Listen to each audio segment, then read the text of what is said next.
The heavy iron door closed behind the quiet stranger and his large German shepherd. The local deputy smiled with pure arrogance. He thought he had just locked up a homeless man and a dangerous stray dog. He completely ignored the stranger's military identification. But just a few hours later, the entire police station lost power. Heavily armed men surrounded the building in the dark.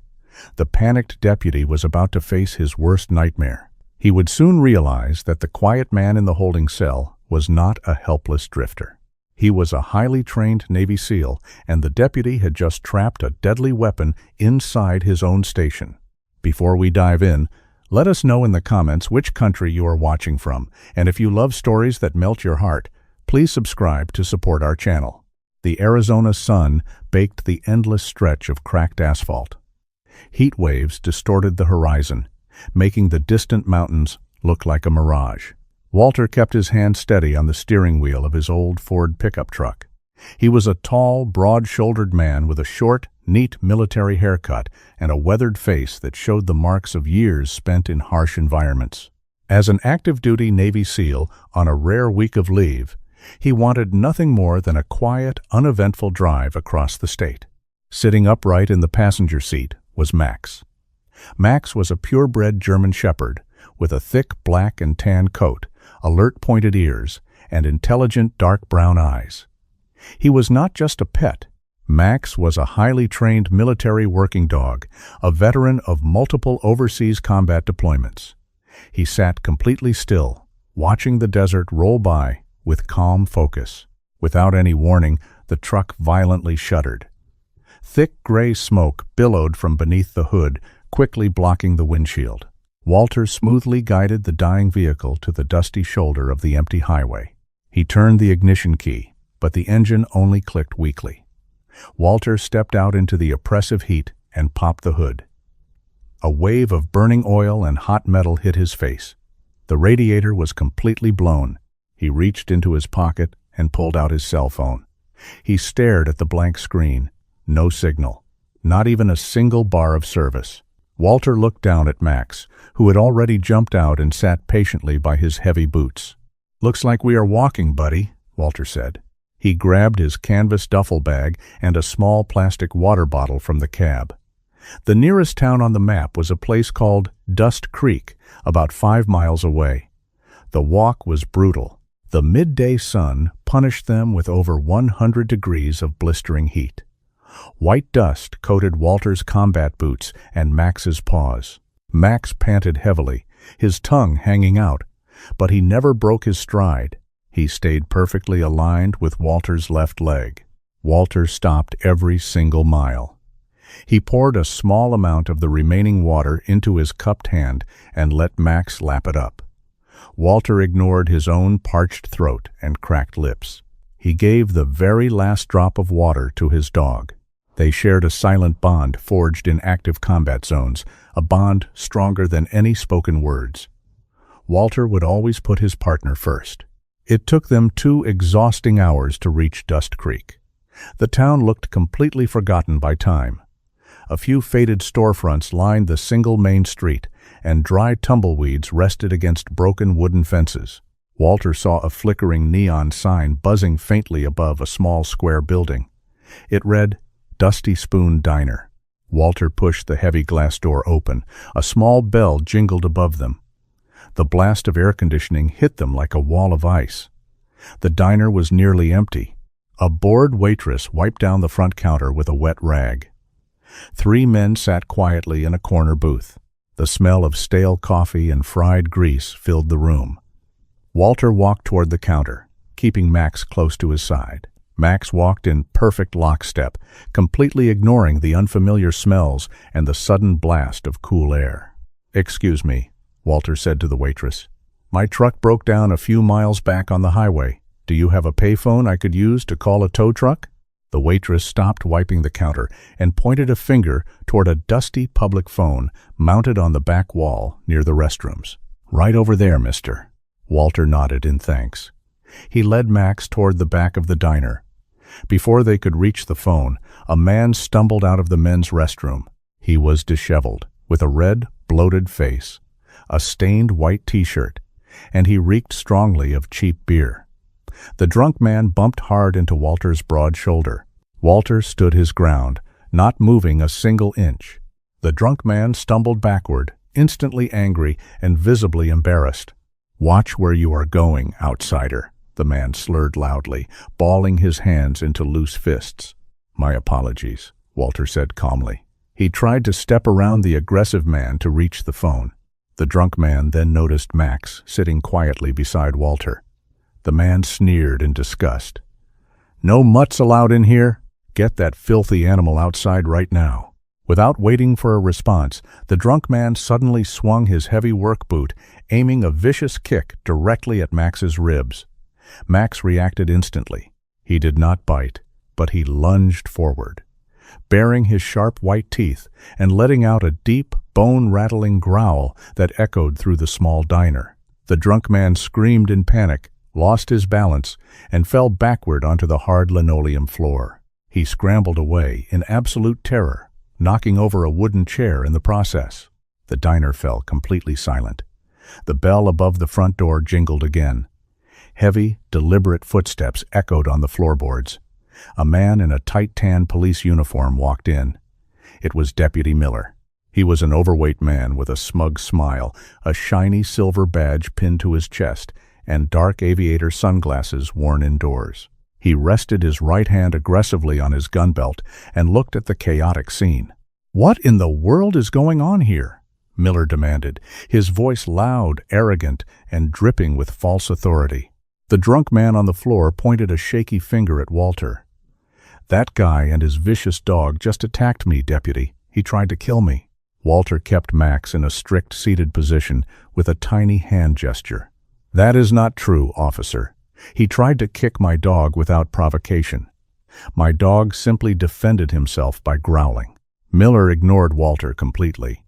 He walked closer, looking Walter up and down with obvious disdain. He saw the dusty clothes, the military duffel bag, and the large German shepherd. Miller wanted to show everyone in the diner who was in charge. "I do not like strangers bringing aggressive animals into my town," Miller said, taking out a pair of steel handcuffs. "Place your hands behind your back. You are under arrest." Walter looked at the steel handcuffs in Deputy Miller's hands. He quickly calculated the distance between them. 3 feet. In a real combat situation, Walter could disarm the overweight deputy in less than 2 seconds.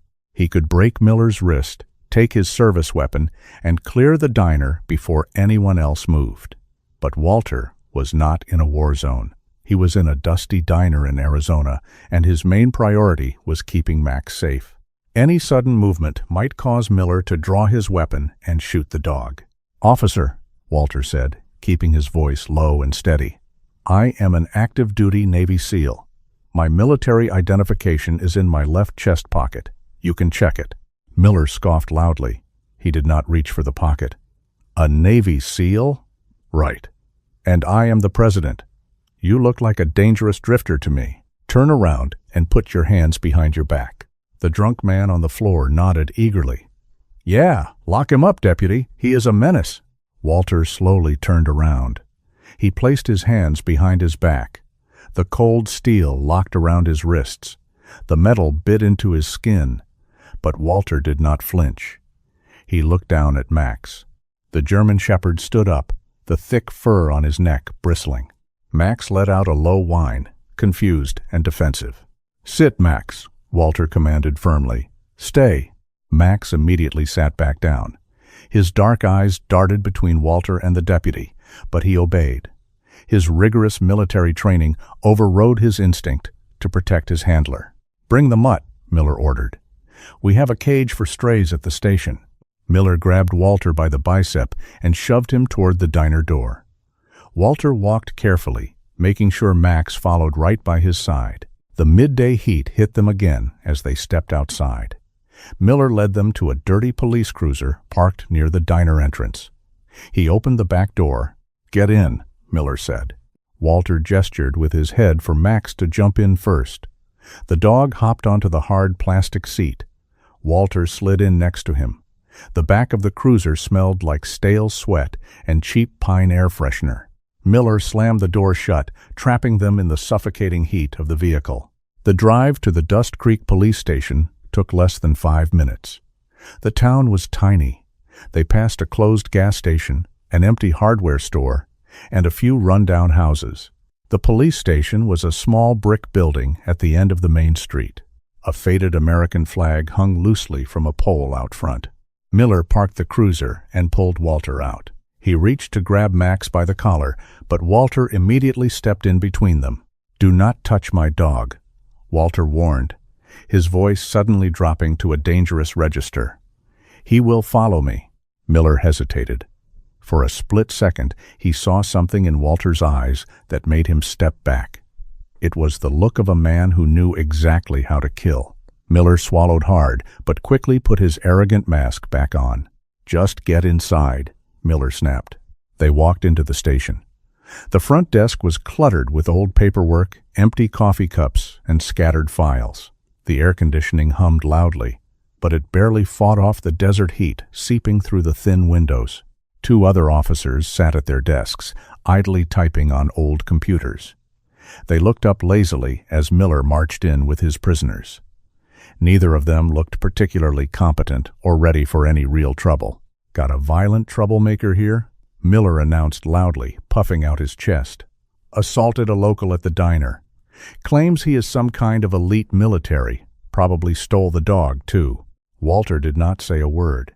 He knew arguing with a man like Miller was a complete waste of energy. Instead, Walter used the time to take mental notes of his surroundings. He counted 2 primary exits. He noted the placement of the fire extinguisher on the wall. He saw the heavy keys hanging on a pegboard behind the main desk. He observed the outdated radio dispatch system sitting on a dusty table. Every detail was quickly filed away in his mind. It was a habit, born from years of surviving in hostile territories. "Empty your pockets," Miller demanded, pointing to a small plastic bin on the counter. Walter complied. He awkwardly pulled out his wallet, his keys, and a heavy metal tactical pen with his bound hands. Miller grabbed the wallet and opened it. He pulled out Walter's military ID card. He looked at it for a few seconds, frowned, and threw it into the plastic bin. "Fake IDs are easy to buy these days," Miller muttered. He did not bother running the name through the federal database. He simply did not care. Miller grabbed Walter by the arm again and led him and Max down a narrow, poorly lit hallway toward the holding area. The jail consisted of 3 small cells with heavy iron bars. The air back here was damp and smelled like bleach. Miller opened the door to the middle cell. He pushed Walter inside and removed the handcuffs. Walter rubbed his wrists slowly. Max walked in and sat right next to Walter's leg. Miller slammed the iron door shut and turned the heavy key. "You and your dog can sit here and cool off," Miller said with a nasty grin. "Maybe I will run your prints later. See what kind of criminal record you really have." Miller walked away, his heavy footsteps echoing down the hall until the metal door leading back to the front desk closed behind him. Walter stood in the center of the small cell. It contained a thin mattress on a metal frame and a stainless steel toilet in the corner. He took a deep breath and sat down on the hard bed. Max rested his large head on Walter's knee, letting out a soft sigh. Walter stroked the dog's ears, reassuring him that they were in this together. "We will sort this out soon, buddy," Walter whispered. Then, Walter heard a low, raspy chuckle. He looked up. The cell across the narrow hallway was occupied. The shadows had hidden the man at first, but now he leaned forward into the dim light. He was a lean, muscular Hispanic man. He wore an expensive silk shirt that looked completely out of place in a dirty jail cell.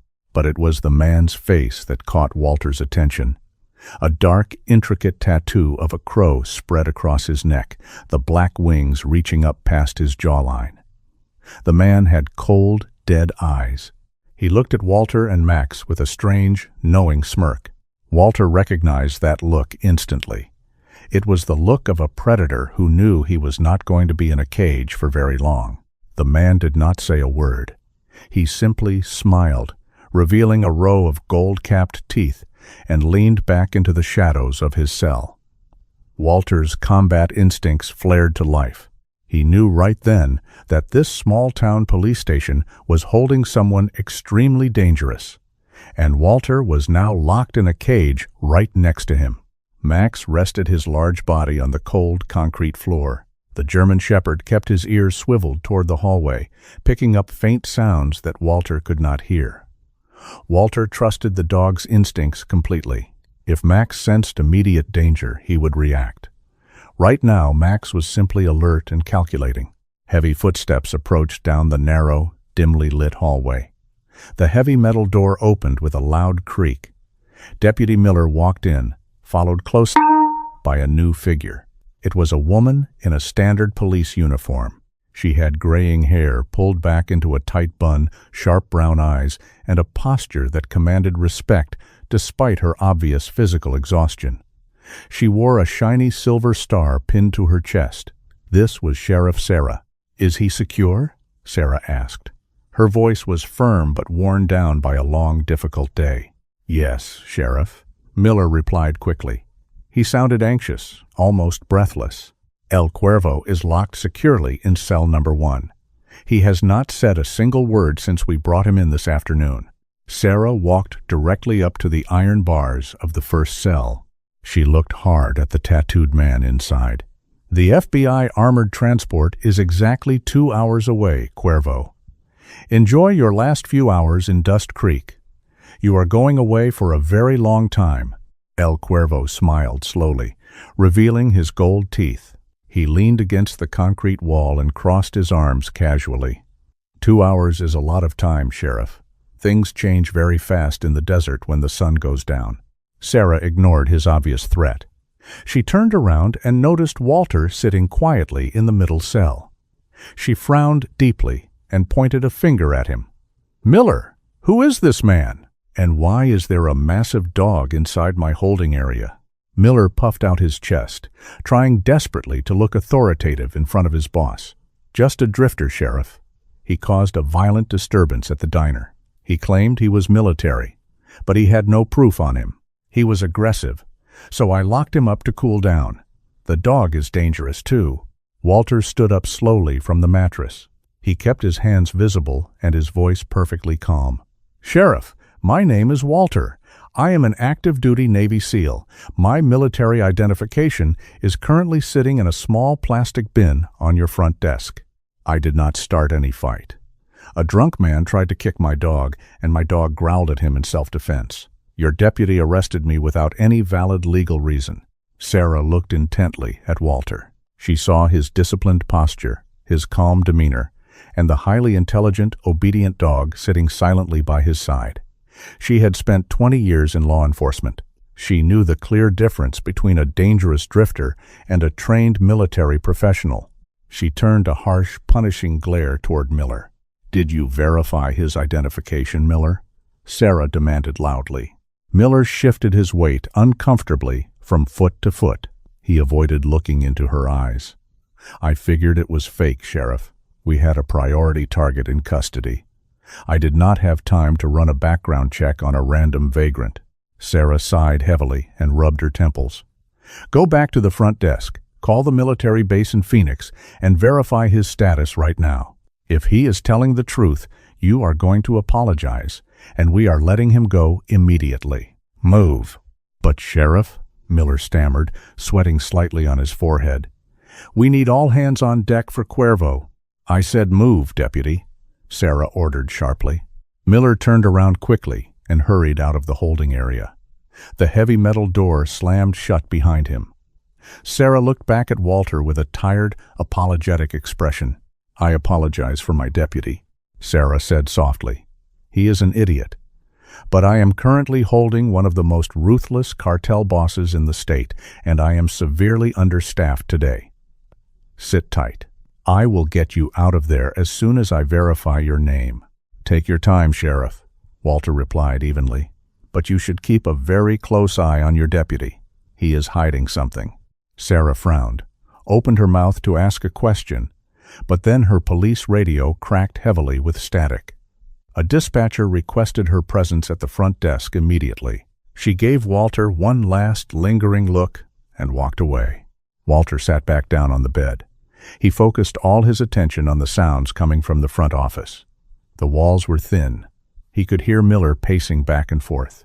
The heavy boots hit the floorboards in a rapid, erratic rhythm. Miller was not making a phone call to the military base. He was breathing heavily. Walter closed his eyes and visualized the deputy. He remembered Miller wiping excessive sweat from his forehead earlier. He remembered Miller constantly checking his watch. In Walter's world, these were massive red flags. They were the undeniable physiological signs of a man anticipating a violent event. Miller was not worried about an attack on the station. He was waiting for it to happen. He was a traitor inside the wire. Walter looked across the hall. El Cuervo was no longer sitting down. The cartel boss was standing right at the bars of his cell, looking up at the single small window near the ceiling. The sun was setting rapidly outside. The sky turned from a bright orange to a deep, dark purple. Suddenly, the low hum of the air conditioning unit stopped. The overhead fluorescent lights flickered twice and died completely. The holding area was plunged into pitch-black darkness. Outside, a town emergency siren wailed loudly for exactly 3 seconds, then abruptly cut out. Someone had severed the main power lines and destroyed the backup generator. Max stood up instantly. The thick hair on his back stood straight up. He let out a low, vibrating growl that filled the dark room. Walter moved silently to the front of the iron bars. He gripped the cold metal tightly with both hands. Through the high window, the night air carried a terrifying new sound. It was the heavy, deep rumble of massive diesel engines approaching fast. Walter listened closely. 3, maybe 4 large tactical trucks were pulling up outside. He heard the distinct crunch of heavy tires rolling over the gravel parking lot, stopping directly in front of the main entrance and the rear exit. Doors slammed aggressively in the dark. The police station was completely surrounded. The bloodiest siege in the history of Dust Creek had just begun. Inside the holding cell, Walter crouched low to the cold concrete floor. He kept one hand firmly on Max. The German shepherd remained completely silent, his muscles tense and ready to spring. Walter listened to the footsteps outside. They were heavy, synchronized, and deliberate. These were not random street thugs. These men moved with military precision. In the cell across the hall, El Cuervo laughed aloud. The sound echoed off the dark brick walls. "I told you, Seal. Things change fast when the sun goes down. My ride is finally here." Walter ignored the cartel boss. He focused his hearing on the front office. A tense silence hung over the police station for a few seconds. Then, the absolute chaos began. Deafening gunfire erupted from the parking lot. Bright muzzle flashes lit up the night outside the windows. The heavy caliber bullets tore through the front of the police station with devastating force. The large glass windows shattered instantly, sending a dangerous shower of sharp shards across the room. The bullets ripped through the drywall, destroying desks, computer monitors, and filing cabinets. Paperwork exploded into the air like snow. "Get down!" Sheriff Sarah screamed at the top of her lungs. Walter heard her voice over the roar of the automatic weapons. He also heard the terrified shouts of a new voice. It belonged to Officer Davis.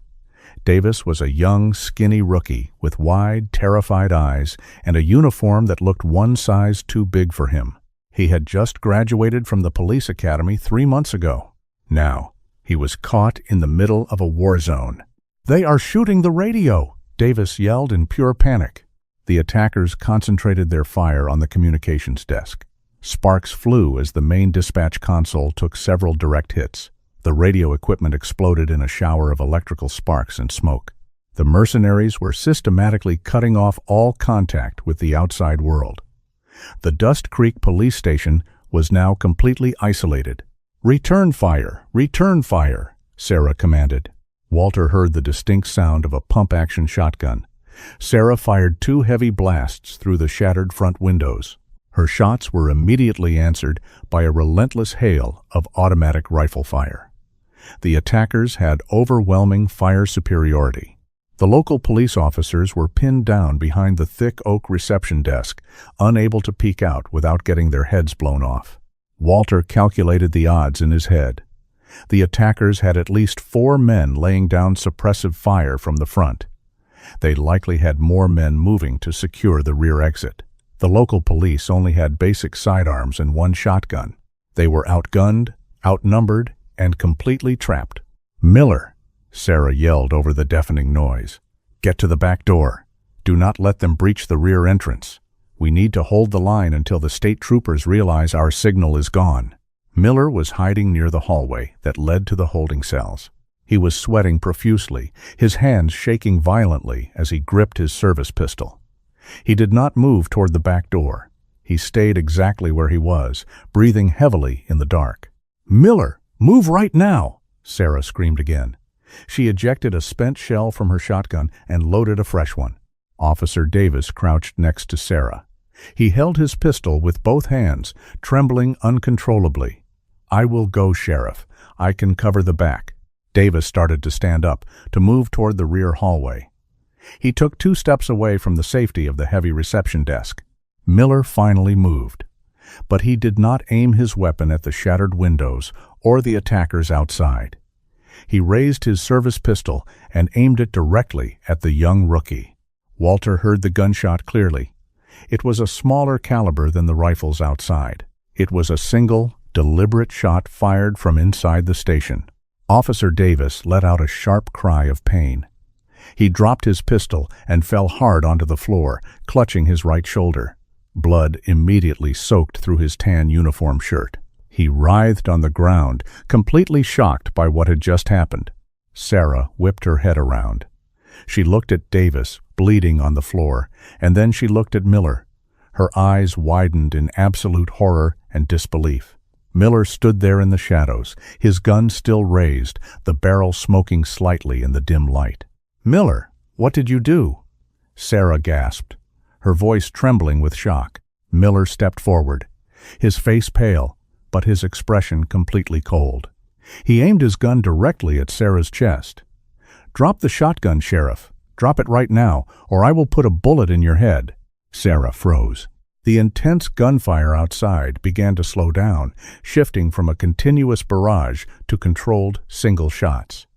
The mercenaries knew the job inside was being handled.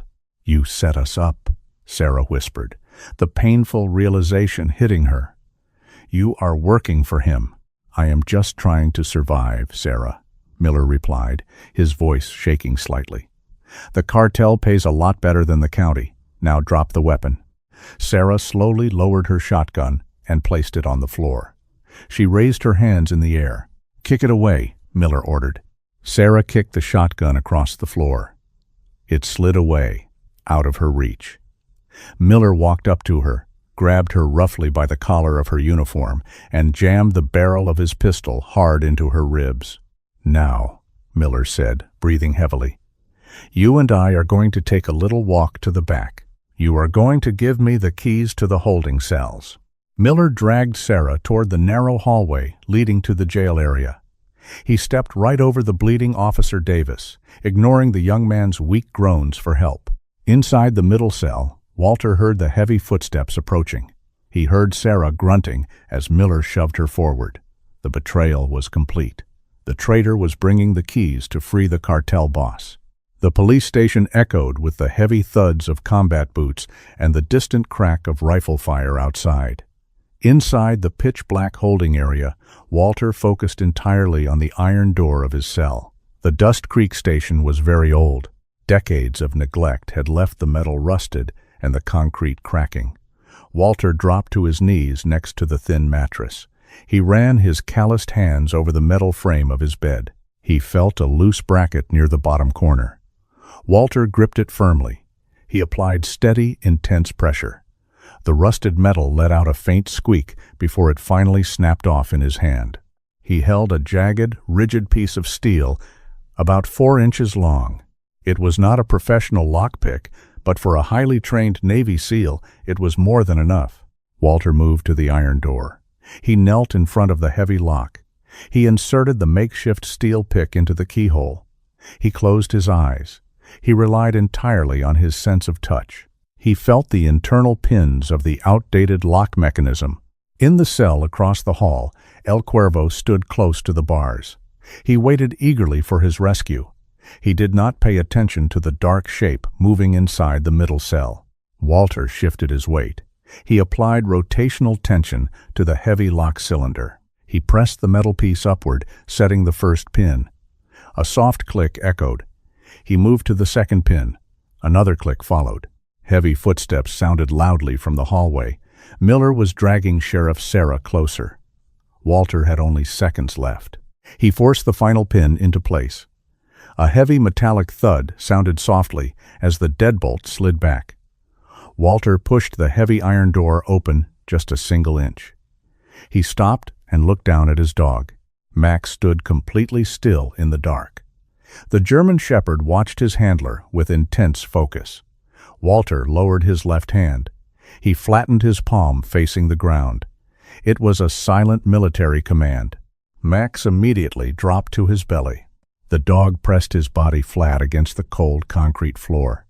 He understood the assignment perfectly. Absolute silence was required. The metal door leading to the holding cells swung open. A sliver of moonlight from a high window illuminated the narrow corridor. Miller shoved Sarah roughly against the brick wall. She stumbled and fell to her knees, gasping for air. "Get up," Miller hissed angrily. "Open his cell. Do it right now." Sarah looked up at El Cuervo. The cartel boss smiled down at her from behind the thick bars. "You are a dead man, Miller," Sarah whispered. Her voice was weak, but filled with pure venom. "They will hunt you down for this." "I will be across the border by morning," Miller replied nervously. He pressed his pistol hard against the back of her head. "Give me the keys. I will do it myself." Miller snatched the heavy key ring from Sarah's uniform belt. He fumbled with the metal rings in the dark, trying to find the right key for cell number 1. His hands shook violently. Panic and adrenaline clouded his judgment. He never even looked at the middle cell. He assumed the drifter and his dog were locked away safely. Walter pushed his iron door open completely. It moved without a single sound. He stepped out of his cell and melted into the shadows of the corridor. Max crawled silently right behind him like a dark phantom on the gray floor. Miller finally found the right key. He stepped forward and shoved the key into the heavy lock of El Cuervo's cell. He turned the metal ring. Walter struck like lightning. He stepped out of the blind spot directly behind Miller. He did not yell. He did not hesitate. Walter's left hand shot out and clamped down hard on the top of Miller's pistol. He twisted the weapon sharply to the outside, pointing the barrel safely away from Sarah and himself. At the exact same time, Walter drove his right knee fiercely into the back of Miller's leg. The deputy gasped in shock. His knee buckled instantly under the immense force. Miller dropped the keys onto the concrete. Walter ripped the pistol entirely out of Miller's grip. He spun the deputy around in a fluid, brutal motion. Walter wrapped his thick right arm around Miller's thick neck, applying a textbook rear-naked choke. He locked his grip tight. Miller panicked. He clawed desperately at Walter's arm. He kicked his heavy boots against the floor, but his struggle was completely useless. Walter was a special operative. His grip was like a steel vise. He cut off the blood flow to Miller's brain in seconds. Miller's eyes rolled back. His body went completely limp. Walter lowered the unconscious deputy silently to the floor. El Cuervo stepped back from his cell door, his confident smile vanishing instantly. He stared in absolute shock at the man he thought was just a homeless drifter. Sarah scrambled backward away from Miller's body. She breathed heavily, her eyes wide with total disbelief. She looked at Walter, who now stood tall in the dark hallway, holding Miller's loaded pistol with perfect tactical form. Max stood proudly by his side, his teeth bared in a silent snarl toward the cartel boss. Walter checked the magazine of the captured weapon. He slammed it back into the grip and chambered around. "Sheriff," Walter said calmly, his voice steady over the distant sound of gunfire. "Grab those keys. Make sure this cell is locked tight. We have a lot of work to do." The heavy iron door clicked shut. Sheriff Sarah turned the large metal key, locking the cartel boss El Cuervo securely inside his cell. Her hands shook slightly, but she managed to secure the lock. El Cuervo did not smile anymore. He gripped the iron bars, staring at Walter with a newfound sense of genuine fear. He finally understood that the man standing in the dark hallway was not a drifter. He was a highly trained killer. Walter ignored the cartel boss completely. He knelt beside the unconscious Deputy Miller. He quickly patted down Miller's uniform. He found a spare magazine for the pistol and shoved it into his own pocket. He grabbed Miller's heavy belt and dragged the traitor into the open middle cell. Walter kicked the cell door shut, trapping the corrupt deputy inside. "Sheriff," Walter said, keeping his voice low and commanding. "We need to move right now. Where is the narrowest point between the front lobby and this holding area?" Sarah swallowed hard, trying to push down her panic. She looked at the tall, calm Navy SEAL. She instantly recognized that he was entirely in his element. The dark, loud, chaotic environment did not terrify him. It focused him. "The main corridor," Sarah answered quickly. "It connects the front reception to the back offices and the jail. It is only 4 feet wide. There is absolutely no cover in the middle." "Perfect," Walter said. "A fatal funnel. We will force them into a choke point. We need to grab your wounded officer and pull him back behind the corner." Walter moved quickly down the dark hallway, his footsteps completely silent on the concrete floor. Max followed right at his heel. The German shepherd kept his nose low to the ground, taking in every scent in the air. They reached the end of the corridor. The front office was still a chaotic mess of shattered glass and broken wood. The gunfire from outside had paused. The attackers were preparing to breach the building. Officer Davis lay on the floor behind the heavy wooden reception desk. He groaned in severe pain, clutching his bleeding right shoulder. Walter slid across the smooth floor and crouched next to the young rookie. Sarah followed closely behind him. "Davis, listen to me," Walter whispered firmly. "You are going to live, but you need to stay completely quiet right now. Can you do that?" Davis looked up at Walter, his eyes wide with fear, and nodded weakly. Walter grabbed Davis by the collar of his uniform shirt. With one powerful pull, Walter slid the wounded officer across the floor and around the corner into the dark, narrow hallway. Sarah quickly applied heavy pressure to Davis's wound, using a clean rag she found on a nearby desk. "Stay with him," Walter ordered Sarah. "Keep your weapon aimed down this hallway. Do not shoot unless they get past me." Walter stepped forward into the darkness of the narrow corridor. He looked around for any tactical advantage. He noticed a large red fire extinguisher mounted on the brick wall. He pulled it off the metal bracket. He weighed the heavy metal cylinder in his hands. It was fully charged. "Max," Walter whispered. "Watch." Max sat down at the very edge of the shadows. The dog's ears twitched constantly. In the pitch-black environment, Max was Walter's radar. The dog could hear a footstep before Walter ever could. Suddenly, a massive explosion shook the entire building. The front doors of the police station blew entirely off their hinges. Wood and metal shrapnel flew across the lobby. Thick, gray smoke poured into the room from the explosive charge. Heavy boots crunched on the broken glass. 3 men stepped into the destroyed reception area. They wore black tactical gear, heavy body armor, and advanced night vision goggles. They held suppressed automatic rifles tightly against their shoulders. They moved with professional discipline, checking their corners and clearing the room methodically. Walter stood perfectly still in the shadows of the hallway. He watched the 3 men advance. They communicated with silent hand signals. They pointed toward the back corridor. They knew exactly where the holding cells were located. The 3 mercenaries stepped into the narrow hallway. They were bunched close together because of the tight space. This was exactly what Walter wanted. He waited until they were only 10 feet away. Max let out a sharp, almost silent huff of air. It was the signal. They were in the kill zone. Walter stepped out from the corner. He did not fire his pistol. Instead, he hurled the heavy red fire extinguisher straight down the hallway. It hit the hard floor right at the feet of the lead mercenary. Before the man could react, Walter raised his captured pistol and fired a single round directly into the metal cylinder. The fire extinguisher ruptured violently. A massive, blinding cloud of thick white chemical powder exploded in the narrow space. It instantly filled the hallway, completely blinding the mercenaries and rendering their expensive night vision goggles totally useless. The attackers coughed and cursed in panic. They swung their rifles blindly in the thick white fog. Walter dropped his pistol to his side and charged directly into the smoke. He moved like a ghost. He closed the distance in a fraction of a second. He reached the first mercenary. Walter grabbed the barrel of the man's rifle and pushed it sharply upward.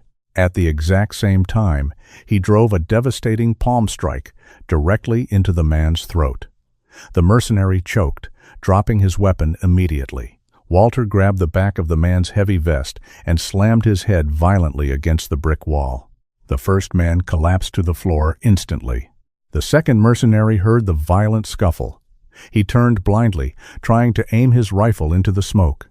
Walter ducked under the barrel. He stepped inside the man's guard. Walter swung the heavy steel butt of his captured pistol in a tight, brutal arc. The metal smashed hard into the side of the mercenary's jaw. The bone cracked loudly.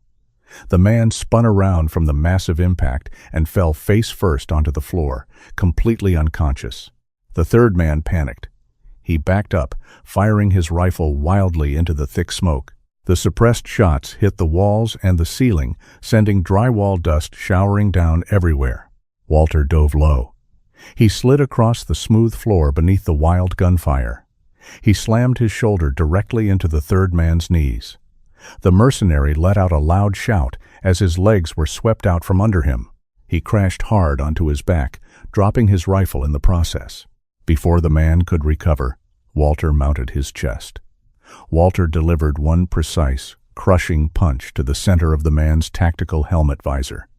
The thick plastic cracked. The sheer force of the blow rattled the man's brain, knocking him out cold. The hallway fell completely silent again. The thick white powder slowly began to settle on the floor. Walter stood up in the dark, breathing steadily. He had taken down 3 heavily armed professionals in less than 10 seconds, without wasting a single bullet on them. He picked up his pistol and looked back toward the shadows. Sheriff Sarah stared at him through the clearing smoke, her mouth slightly open in absolute awe. Max trotted forward and sat proudly next to Walter's boots, waiting for the next command. Walter did not waste a single second celebrating his victory. His combat training dictated his next moves. He dropped to one knee and methodically stripped the men of their weapons. He grabbed 2 suppressed automatic rifles, several spare magazines, and a few tactical flashlights. He stood up and tossed one of the rifles directly to Sheriff Sarah. She caught it awkwardly against her chest, still staring at Walter in total shock. "Check the magazine," Walter ordered softly, his voice cutting through her panic. "Keep it aimed steadily at the lobby. Do not put your finger on the trigger until you have a clear target." Sarah nodded slowly. She pulled the charging handle back and clicked the safety off with a loud snap. Her hands finally stopped shaking. Watching this stranger dismantle a professional hit squad in total darkness gave her a sudden surge of confidence. Max sat patiently beside Walter, his ears swiveling, waiting for the next signal. Outside the shattered front entrance of the police station, the relentless gunfire completely stopped. The sudden silence was heavier and far more intimidating than the noise of the rifles. The remaining attackers outside realized something was terribly wrong.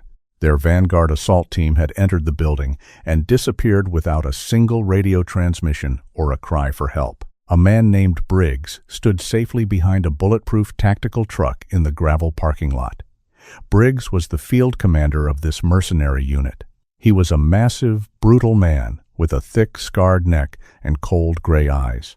He wore heavy tactical body armor and carried a customized assault rifle. He pounded his fist against the metal side of the truck.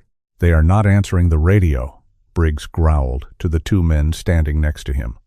"Someone inside that building just took out my best entry team in less than a minute." Briggs absolutely refused to accept failure.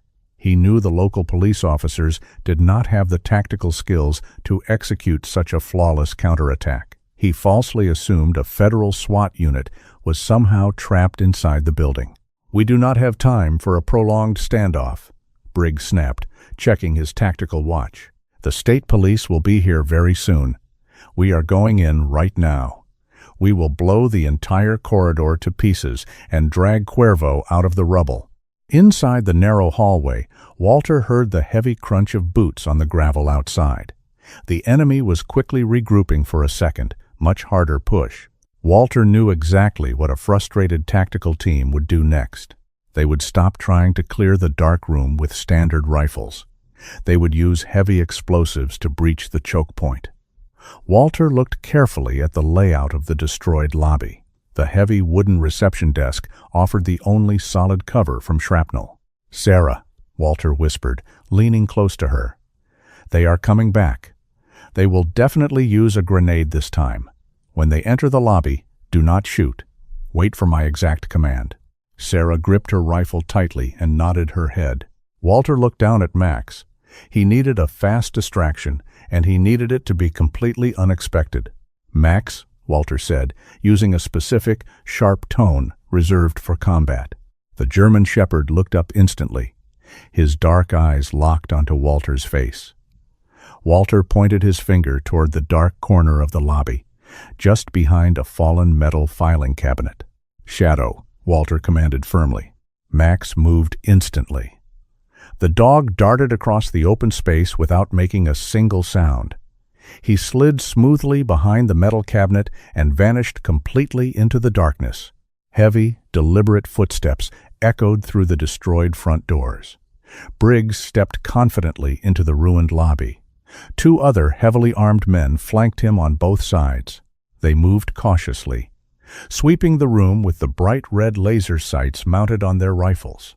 The red beams cut sharply through the lingering white smoke. Briggs saw the empty reception desk. He saw the dark, narrow hallway leading to the holding cells. He reached down and unclipped a heavy fragmentation grenade from his tactical vest. He gripped the metal pin firmly, ready to pull it and throw the explosive directly down the corridor. "Flush them out," Briggs ordered his men loudly. Walter watched intently from the deep shadows of the hallway. He saw the live grenade in the commander's hand. He knew he only had a fraction of a second before the pin was pulled. Walter whistled. It was a short, piercing sound that cut sharply through the tense silence of the room. Briggs flinched in surprise, looking straight toward the hallway. But the threat did not come from the front, it came from the side. Max launched himself from behind the filing cabinet like a furry, guided missile. The German shepherd did not bark or growl. He covered the distance in two massive, explosive bounds. Max clamped his powerful jaws directly onto Briggs's right forearm, right where the commander held the grenade. Briggs screamed loudly in absolute agony. The dog's sharp teeth sank deep into his thick muscle.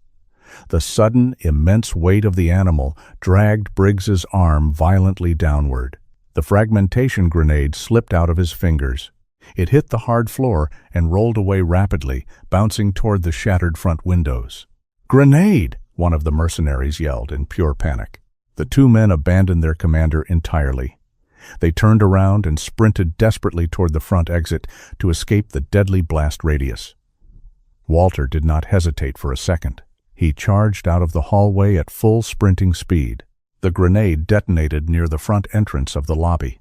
The explosion was completely deafening. A massive shockwave ripped aggressively through the room, blowing the remaining shards of glass out into the parking lot. A thick cloud of dust, plaster, and debris completely filled the air. The violent blast knocked the fleeing mercenaries off their feet, throwing them hard onto the pavement outside. Walter used the intense chaos and the thick smoke to close the distance instantly. Briggs struggled violently, trying to shake Max off his bleeding arm. The mercenary commander reached for his sidearm with his left hand. Walter hit him like a speeding freight train. Walter drove his broad shoulder directly into Briggs's chest, taking the massive man straight to the floor with incredible force. The heavy impact knocked the wind completely out of the commander. "Out," Walter commanded firmly. Max instantly released his tight bite and backed away, sitting perfectly still in the settling dust. Briggs gasped desperately for air and tried to throw a wild, desperate punch. Walter blocked the strike effortlessly. He grabbed Briggs's wrist, twisted it sharply, and drove his elbow hard into the side of the man's face. Briggs went entirely limp, his eyes rolling back into his head. Walter stood up slowly, breathing heavily. He picked up the commander's discarded rifle. He aimed the weapon steadily at the two mercenaries lying on the pavement outside. They were bruised, bleeding, and completely terrified by the explosion. They looked up at the tall Navy SEAL standing in the doorway, backed by a fierce, loyal German shepherd. The mercenaries slowly raised their empty hands high in the air, surrendering without another fight. The Dust Creek police station was finally secure. The deadly tide had turned completely. Walter dragged the unconscious mercenary commander across the rough gravel. He dropped Briggs right next to the two terrified men lying on the ground. He quickly stripped them of all their remaining weapons, tactical vests, and communication gear. Walter found a bundle of heavy plastic zip ties in Briggs's pocket. He bound their wrists and ankles tightly. They were not going anywhere. The sky above the eastern mountains began to turn a pale, dusty pink. Dawn was finally breaking over the harsh desert. Walter picked up the commander's advanced encrypted radio.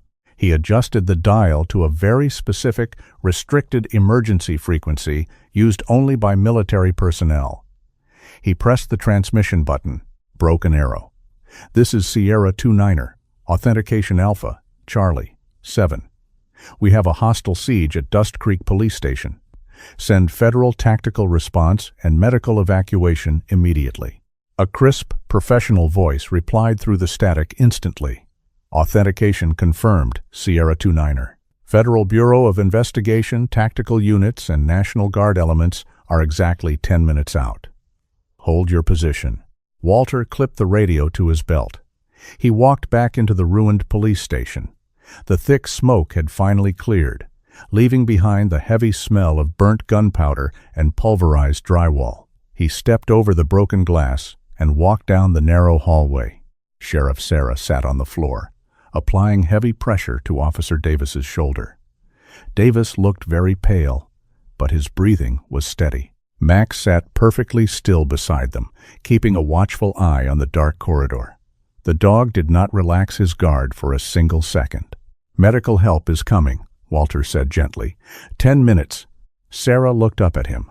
Her tan uniform was covered in thick dust and dark blood. "Who are you?" she asked softly. "I told you the truth, Sheriff," Walter replied. He crouched down and scratched Max behind the ears. "I am just a guy trying to get across the state with my dog." 10 minutes later, the unmistakable rhythmic thumping of heavy rotor blades filled the morning air. 2 black military helicopters swooped low over the town, kicking up massive clouds of white dust. At the exact same time, a convoy of dark armored vehicles sped down the main street. They skidded to a halt in the gravel parking lot outside the station. Dozens of heavily armed FBI agents and National Guard soldiers poured out of the vehicles. They swarmed the perimeter instantly. They found the bound mercenaries outside. The mercenaries looked completely defeated, their faces pressed against the sharp gravel. Federal agents hauled them to their feet and shoved them into the back of heavy armored transports. An FBI tactical team breached the ruined front doors of the station. They lowered their weapons the moment they saw Walter standing in the lobby. The lead agent, a tall man in a dark windbreaker named Vance, recognized Walter immediately. Vance stopped in his tracks and gave Walter a crisp, highly respectful nod. "Good morning, Chief," Agent Vance said. "We will take it from here." Walter nodded back. "You have 3 more hostiles, unconscious in the back hallway. You have a cartel boss named El Cuervo, locked in cell number 1, and you have a corrupt deputy named Miller, locked in cell number 2. Miller shot the rookie." Vance signaled his men. They flooded the back corridor. Paramedics rushed in right behind them with a stretcher. They carefully loaded Officer Davis and carried him out to a waiting medical evacuation helicopter. FBI agents unlocked the holding cells. They dragged a furious, cursing El Cuervo out in heavy steel chains. Then they pulled Deputy Miller out of the middle cell. Miller had regained consciousness. His jaw was bruised, and his uniform was ruined. He looked completely terrified. He saw the federal agents, the helicopters, and the destroyed station. He saw the cartel boss being hauled away. Miller knew his life was entirely over. He would spend the rest of his days in a federal penitentiary. He glared at Walter, but an agent shoved him roughly toward a transport van. Sheriff Sarah stood in the lobby, watching the chaotic scene unfold. She walked over to Agent Vance. "I need to know who that man really is," she said, pointing at Walter. Vance looked at her with a very serious expression. "You do not have the security clearance to read his full file, Sheriff. But I will tell you this. He is a Master Chief in the Navy SEALs. He has 2 Silver Stars and a Navy Cross.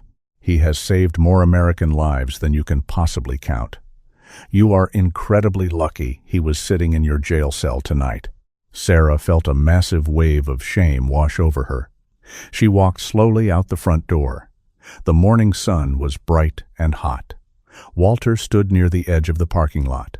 He held a plastic bottle of water, pouring it into his cupped hand for Max to drink.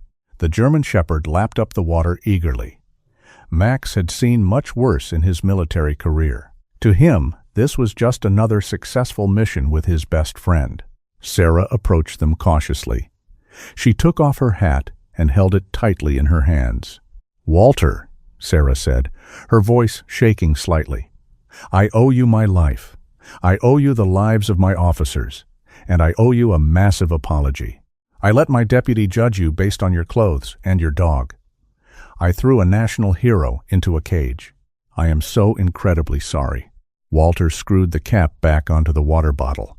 He looked at Sarah with calm, forgiving eyes. He did not hold any anger in his heart. "You made a mistake, Sheriff," Walter said simply.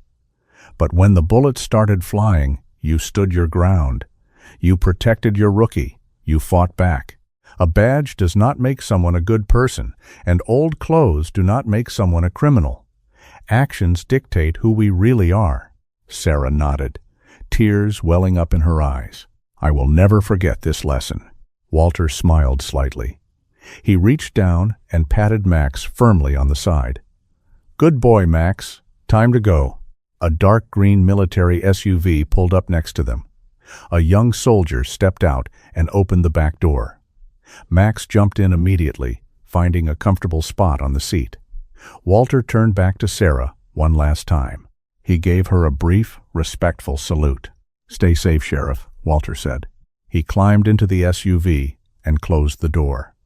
The vehicle pulled away, driving down the dusty desert road toward the highway. Sheriff Sarah stood in the parking lot and watched them go until the SUV disappeared completely into the bright Arizona horizon. She knew her small town would never be the same again.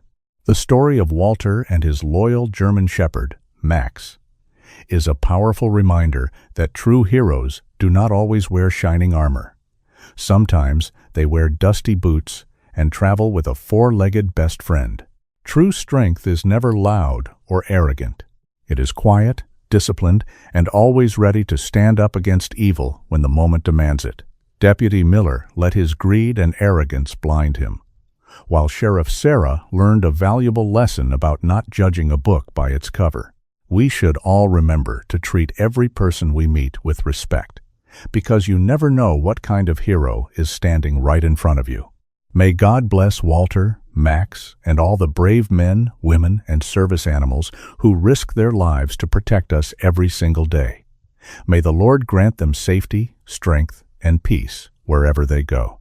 If you support our heroes and believe in the power of justice, please type Amen in the comments section below. If this story touched your heart, please share it with your friends and family. Do not forget to leave a comment with your thoughts and subscribe to our channel for more inspiring stories about the unbreakable bonds between humans and animals. Thank you for watching.